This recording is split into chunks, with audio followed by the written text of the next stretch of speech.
Mahigit isang araw na po ang sunog sa New Divisoria Mall sa Binondo, Maynila. Nagkaroon ng ilang pagsabog sa loob nito kaninang madaling araw lang. Kamustahin natin ang sitwasyon ngayon mula kay Von Aquino. Von?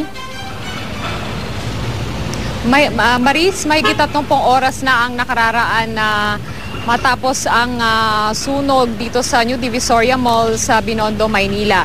At nagkaroon nga ng pagsabog na ikinasugat naman ng isang fire volunteer. Sunod-sunod na malalakas na pagsabog ang narinig sa isang bahagi ng nasusunog na New Divisoria Mall mag-alauna ng madaling araw. Dahil dito, bahagyang nasugatan ng isang fire volunteer na nas. Malapit ang binobomba kasi noon ng mga bumbero ang lugar na nagkaroon ng pagsabog. Nakapenetrate na po yung mga firefighters natin.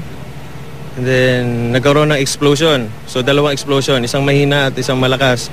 The second explosion, nasa loob na yung mga fire volunteers natin, and then nung pag-explode, fortunately nakalabas. So nagtamo lang siya ng minor injuries lang naman.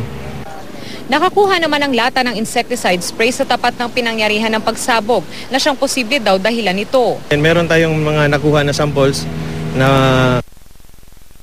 may lumabas, mga aerosol insecticides nga po. Yun yung mga display nila, display items, mga lighters. And then sa taas yun yung storage nila. Ang ilang tindahan naman ng prutas sa tapat malapit sa mall, patuloy pa rin nagtitinda. Pero hindi ba kayo natatakot dito sa tapat nyo may mga sumasabog na? Hindi naman kasi nakasanayan naman na lagi may nasusunog eh. Kaya ano na yan, sanayan na lang yan. Hating gabi ng Huwebes nang sumiklab ang apoy sa 6 na palapag na New Divisoria Mall. Ayon kay BFP Ground Commander Senior Superintendent at sa kanilang impormasyon, nagsimula ang sunog sa toy section na nasa basement ng mall. Nahihirapan daw ang mga bumbero na apulahin ang apoy dahil sa sari-saring materyales na nakaimbak sa gusali. Sa ngayon, medyo mabagal yung galaw natin kasi ang gusto namin na parang sunugin muna natin yung mga combustible material sa loob. Kasi sayang lang yung tubig natin na tira tayo ng tira tapos hindi pala makapasok yung tubig sa looban.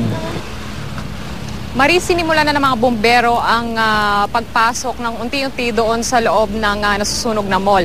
Ito ay para bombahan pa rin ng tubig yung mga natitirang apoy doon sa loob ng mall. Pero nag-iingat pa rin ang ating mga bumbero dahil posibleng ang gumuho pa rin yung loob nitong mall.